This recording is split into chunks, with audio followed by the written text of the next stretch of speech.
Assalamualaikum warahmatullahi wabarakatuh. Selamat datang di dunia pembelajaran akuntansi berbasis matematika yang selanjutnya kita sebut dengan akuntamatika. Dalam kesempatan ini kita akan membahas tentang transaksi dengan pemilik dan barter. Ini merupakan bagian pertama dari pembahasan ragam transaksi yang bisa terjadi di bisnis. Terdapat 4 topik bahasan. Topik yang pertama kita membahas tentang ragam transaksi.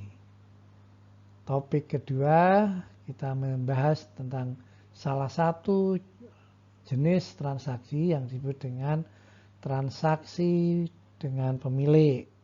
Dilanjutkan dengan ragam transaksi yang kedua yaitu transaksi barter.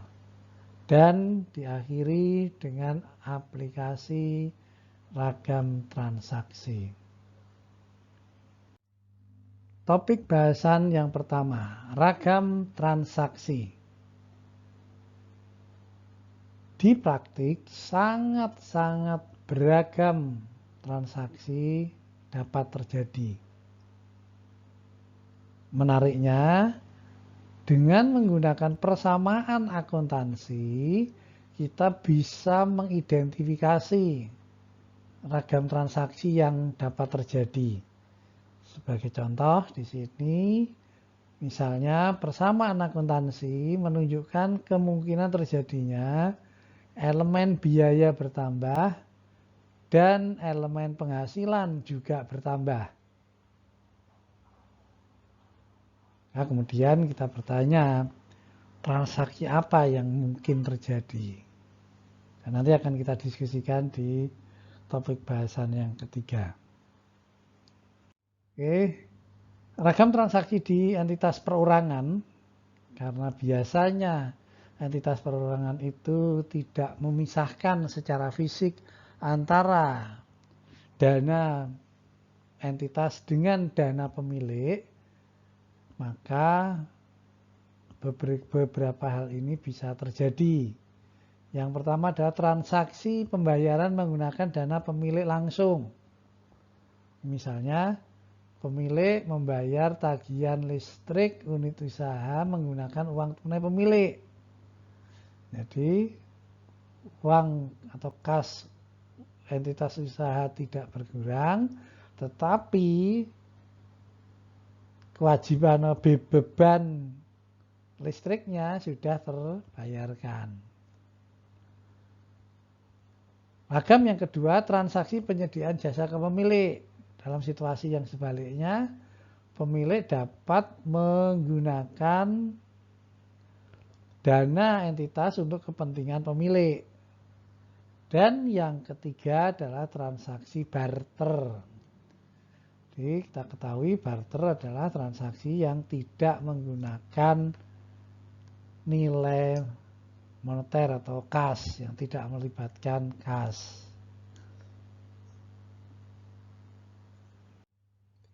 Topik bahasan yang kedua, transaksi dengan pemilik. Terdapat dua jenis transaksi. Transaksi yang pertama adalah pembayaran langsung oleh pemilik. Kemudian transaksi yang kedua pasangannya adalah penyediaan jasa ke pemilik. Ilustrasi pencatatan transaksi pembayaran menggunakan dana pemilik. Ya, di sini tanggal 3 Mei, Rapi memperoleh informasi bahwa pemilik membayar tunai utang usaha Rapi. Kemudian ada informasi tambahan bahwa pemilik meminta Rapi untuk memperlakukan pembayaran tersebut sebagai modal, bukan utang piutang. Jadi dari sini saya yakin kita sudah memahami realita transaksinya, terutama di perorangan, transaksi ini bisa terjadi, bahkan mungkin sering terjadi. Maka pencatatannya adalah penjurnalannya tentu utang usaha Rapi berkurang.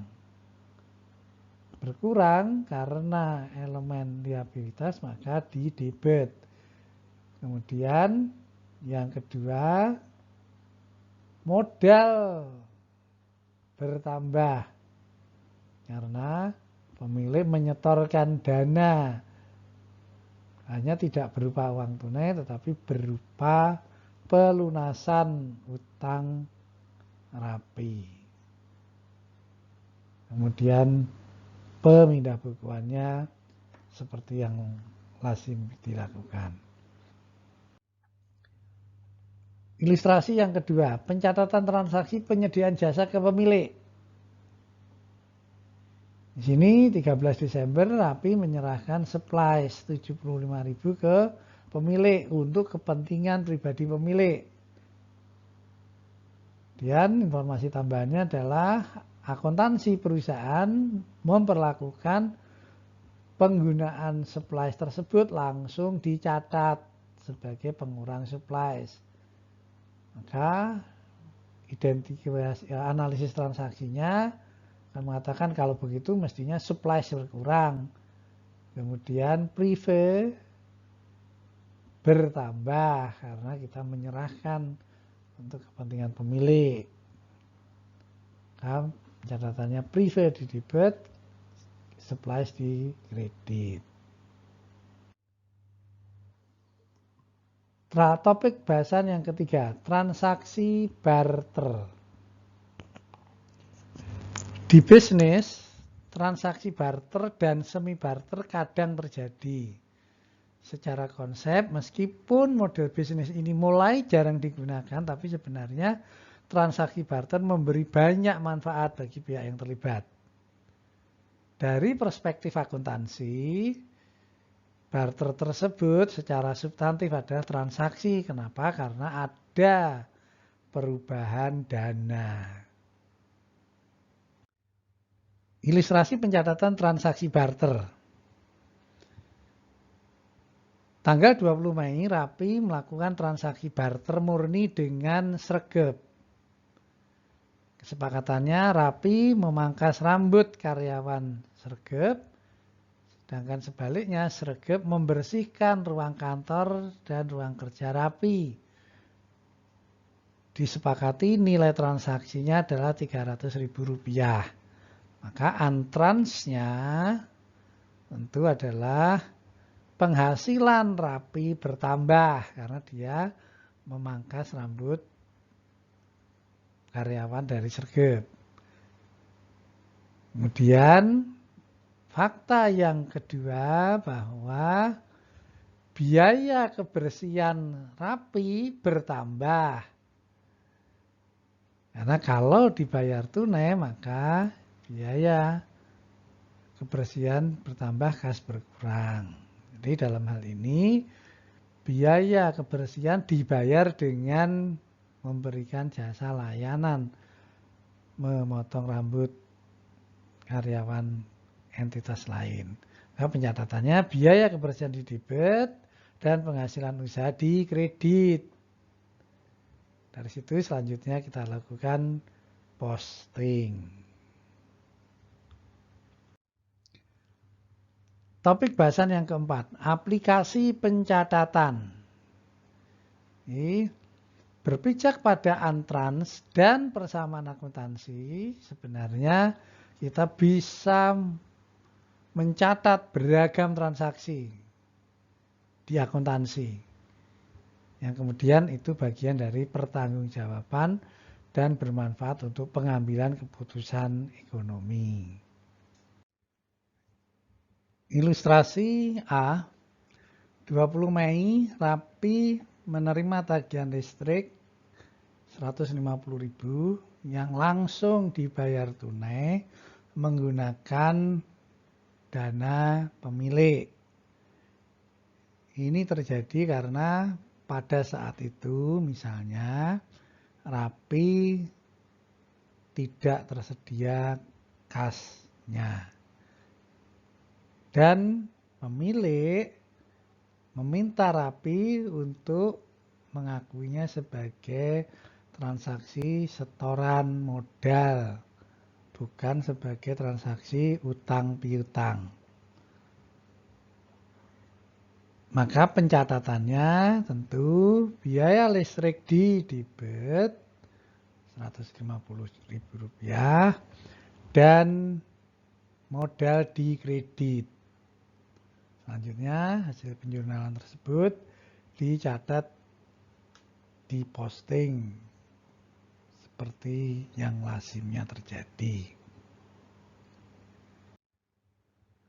Ilustrasi yang kedua, 23 Desember Rapi menyediakan jasa layanan potong rambut senilai Rp160.000 ke pemilik dan sanak saudaranya pemilik, di mana kemudian pemilik tidak melakukan pembayaran tetapi menyampaikan bahwa tolong transaksi ini tidak diperlakukan sebagai utang piutang, tetapi diperlakukan sebagai pengembalian dana ke pemilik. Nah, pencatatannya preferred debit, kreditnya adalah penghasilan usaha. Kalau misalkan entitas usaha tidak membentuk akun prefer, maka dalam hal ini tentu akun modal di debit. Ilustrasi yang ketiga, 17 Juni Rapi melakukan transaksi murni barter. Rapi memangkas rambut karyawan unit usaha kuliner. Di sisi yang lain, kuliner menyerahkan makan siang senilai tarif potong rambut yaitu Rp180.000. Maka pencatatannya adalah biaya konsumsi di debit dan penghasilan usaha di kredit. Ini contoh dari biaya bertambah, penghasilan juga bertambah. Demikian pembahasan kita tentang ragam transaksi yang dapat terjadi di realita dan dengan berpikir persamaan akuntansi, transaksi tersebut bisa dicatat. Isu tersebut, topik bahasan ini kita ambil dari dasar-dasar akuntansi TPA Plus, tes potensi akuntansi. Demikian pembahasan kita kali ini. Pada akhirnya saya mengucapkan terima kasih dan semoga bermanfaat. Wassalamualaikum warahmatullahi wabarakatuh.